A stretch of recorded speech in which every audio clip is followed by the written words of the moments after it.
Olá pessoal, tudo bem? Vamos iniciar com relação ao aspecto da engenharia de software para a internet.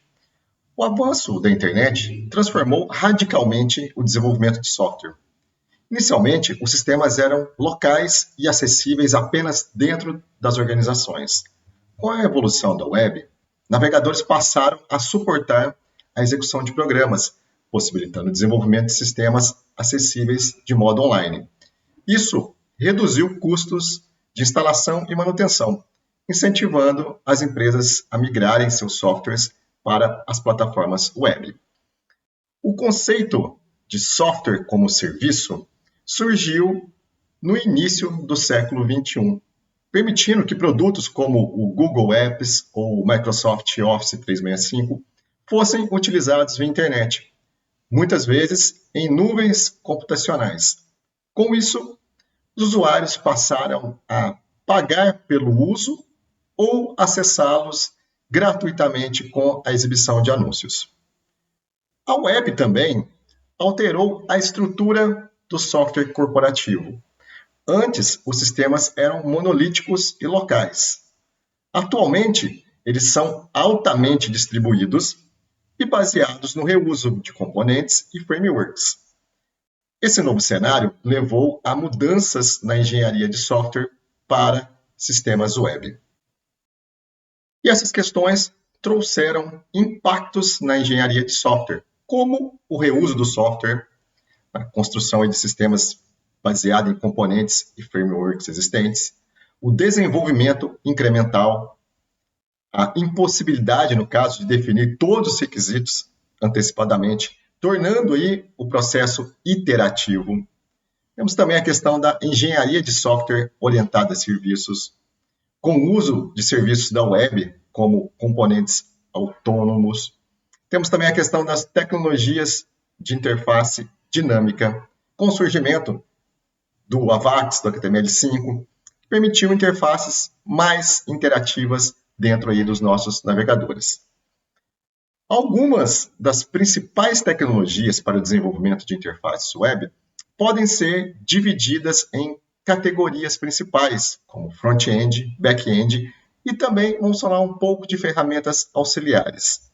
Vamos trabalhar primeiramente apresentando aqui as tecnologias front-end, que são as client-side, ou seja, na visão do cliente, do lado do cliente. As tecnologias são responsáveis pela interface e também pela interação do usuário com o seu aplicativo ou com sua aplicação. Temos aí como exemplo o HTML, como uma linguagem de marcação de hipertexto, que define a estrutura e os elementos. Na sequência, citamos também o CSS, como folha de estilos para desenvolver a aparência das páginas web. Citamos o JavaScript, amplamente utilizado aí como linguagem de programação, principalmente para adicionar interatividade e desenvolver páginas web também de forma dinâmica. Como biblioteca, podemos citar dentro do JavaScript e destacar o React para contribuir com interfaces com o usuário, as chamadas UI, ou Users Interfaces, especialmente, no nosso caso, para aplicações web de página única, os chamados aí Single Page Applications. Ela nos permite desenvolver componentes reutilizáveis, tornando o desenvolvimento mais eficiente e também organizado. Como o React foi criado no Facebook, podemos citar exemplos de aplicações práticas que envolvem o uso de redes sociais, como o próprio Facebook ou o Instagram, que permite, por exemplo, carregar novos posts sem a necessidade de recarregar a página. É possível citar também aplicações dentro do e-commerce, como os sites da Amazon, onde os produtos são filtrados e atualizados de modo dinâmico. Ou mesmo também podemos citar os painéis administrativos, os dashboards interativos, citando bolsa de valores, por exemplo, que exibem gráficos e estatísticas em tempo real. Temos também o WebAssembly, que permite a execução de código de alto desempenho diretamente nos nossos navegadores. Quando estou falando de navegadores, Chrome, Edge. E nesse sentido, especialmente para tarefas que exigem grande poder de processamento, como gráficos aí, né, com gráficos 3D, jogos, edição de vídeo, aplicações aí computacionais que fazem a utilização e necessitam de uso intenso de processamento. E agora nós podemos passar para as tecnologias back-end, ou server-side, ou do lado do servidor, que são responsáveis pelo funcionamento do servidor, banco de dados e a lógica aí envolvida dentro dos negócios. Podemos citar como uma tecnologia back-end o Node.js. Enquanto o JavaScript é usado no front-end, do lado do cliente, para criar interfaces dinâmicas, o Node.js é usado no back-end, do lado do servidor, para processar requisições, acessar bancos de dados e também criar APIs. Exemplos práticos podem se relacionar com as chamadas API REST, em que o servidor fornece dados para os aplicativos com a interação, citando exemplos, em assistentes virtuais inteligentes, chatbots inteligentes, ou mesmo aplicações em tempo real, como jogos multiplayer ou plataformas de streaming, citando aí a conhecida Netflix.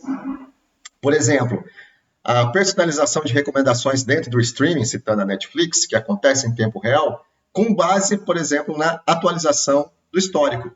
E, mais uma vez, isso acontece em real time, em tempo real. Outra questão também é a capacidade de processamento de grandes volumes de dados. Várias outras linguagens de programação estão aí, e também destacadas pela sua importância e papel crucial no desenvolvimento de tecnologia. Temos aí o Java, uma das linguagens de programação mais utilizadas no mundo. Citamos também o Python, com a sua popularidade crescente, destacando a sua simplicidade, a sua versatilidade, a ampla utilização, por exemplo, na área da inteligência artificial, destacando o machine learning, ou aprendizado de máquina. Temos o Golang, que é do Google, com foco em alto desempenho em servidores web e também na computação em nuvem. Temos o C#, né, do ecossistema da Microsoft, com a mesma importância, assim como as anteriores, destacando aí o desenvolvimento de jogos, a plataforma Unity, né, que é amplamente conhecida aí dentre os gamers, também utiliza a C#. No próprio desenvolvimento de aplicativos para o Windows. Falando aí em desenvolvimento web, nós também não podemos e devemos fazer uma citação honrosa da linguagem de programação PHP, com a sua importância e também ela é amplamente utilizada. É possível citar, por exemplo, os famosos sistemas de gerenciamento de conteúdo, os conhecidos CMS, como WordPress, Joomla, Drupal, né? Sistemas de gestão acadêmica, como o Moodle, e, claro, né, a enciclopédia, a Wikipedia, enciclopédia livre que nós temos disponível aí, que é desenvolvida com a linguagem de programação PHP.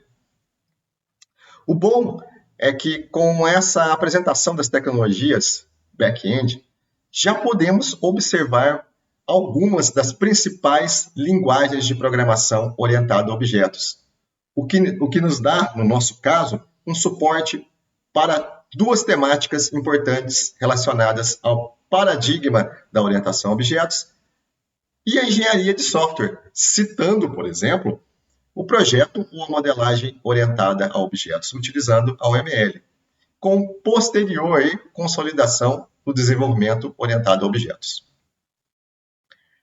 Agora nós temos a apresentação de ferramentas auxiliares, ou seja, ferramentas para o desenvolvimento, a integração e também o deploy de aplicações web.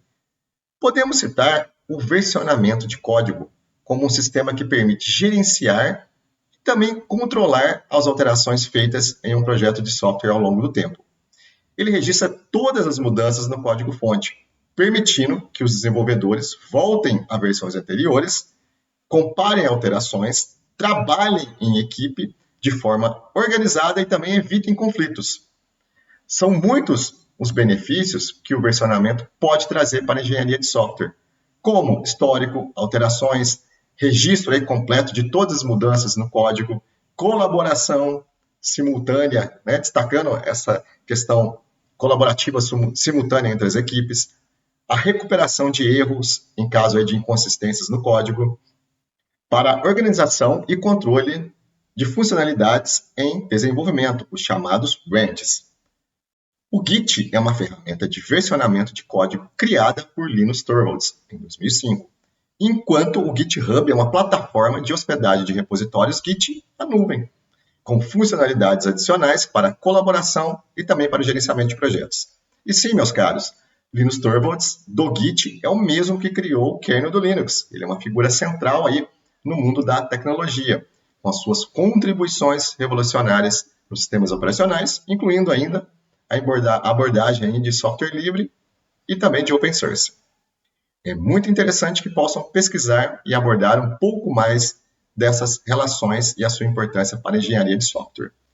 Caminhando aqui para a nossa conclusão do presente vídeo, a engenharia de software para a internet adaptou-se às novas demandas, mantendo os princípios fundamentais, mas também incorporando técnicas para lidar com a escala, com a complexidade e a distribuição global. Os sistemas web modernos são desenvolvidos de forma incremental, com foco no reuso e também na integração de serviços, refletindo assim a evolução contínua da tecnologia e também das necessidades do usuário. Bom, meus caros, por enquanto é essa a mensagem que eu gostaria de passar para vocês com relação à engenharia de software para a internet. Até uma próxima.